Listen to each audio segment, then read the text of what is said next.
Hi, and thank you for joining me for another video. And friends, this week's Parsha is Parashat Vayelech.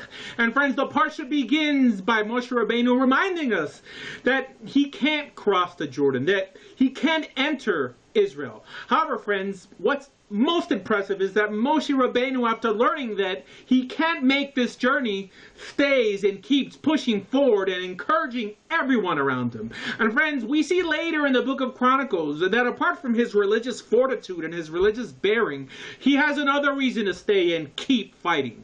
Why? Because among those crossing and entering Israel were his children, if not for sure his grandchildren.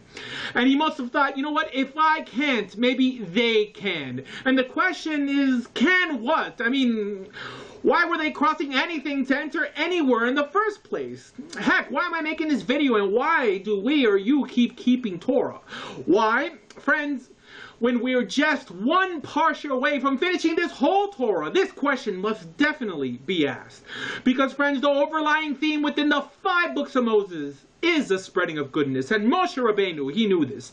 Because the world back then was really dying, worse than we have it today, and for the same reason also, which is for lack of proper instruction, or for us accepting that proper instruction. So Moshe would have thought, although my hours are numbered, if they win, I win. Heck, we all win. And everything I do to the moment I die should only be to accelerate the job getting done. And friends, this is the lesson that many parents today unfortunately have failed to learn on the main reason they are here on earth and given the ability to have children, and that's to catapult their children to success and not be a burden to them. Why? So that they could maximize their positive impact in society, in the world, through their descendants. And this, my friends, is the main lesson that the Israelites were forced to learn in the desert, that you and I are just part of a team, and that sometimes we have to step outside of ourselves to get the bigger picture, and that this world does not revolve around me, nor is it separated between Jew and non-Jew, but rather between good and the not good, and even the generous and the greedy. And here, my friends, we also see Moshe Rabbeinu reminding us that till then he has lived for 120 years and is about to die, reminding himself and us that all that he did was not done in vain, and that the clock even today, as back then, is still ticking. So what are you doing? And this, my friends, are the inner workings of Torah Judaism. In other words, if what you call Torah Judaism doesn't have you emulating the righteous in this book, you should begin to question your teachers and even possibly question your belief system. And begin asking, what can I do, or what could she do to make this world a better place? And this, my friends, was the point that the Israelites initially missed when they left Egypt. They would grovel and complain about selfish desires, never seeing the bigger picture, till Hashem put them in a position where they would learn it the hard way. He told them that apart from just Moses, later on, they would not enter the promised land either, but rather they had the opportunity to raise up a generation that would not repeat their mistakes. And friends, they did this. And this was what solely separated the Jewish society from the pagan society, the notion of righteous teamwork. Why? Because the pagan world viewed history and existence in a circular mode. In other words, existence for them began and ended with them. Everything was for the self and the here and the now. And friends, this notion is so antithetical to Torah Judaism, which is why the purpose of this book, this Torah, was to help us view the world from a linear perspective, where all of us together are moving forward to a greater place and a greater time. We're not just one man, but all men could enjoy creation and the gift of living to its max in what we call the Messianic Age. And this, my friends, is why DoorDare.com fights so aggressively against the neo-mystical movements within Judaism today. Because just like the pagan, mysticism tells you to look within. In other words, doing what comes natural, reinforcing the egotistical and the narcissistic, to focus on yourself or just your group, when the message of this book has always been to look outside oneself, and for once begin focusing on the betterment of all, so that finally we can begin to progress ethically and move forward as a people.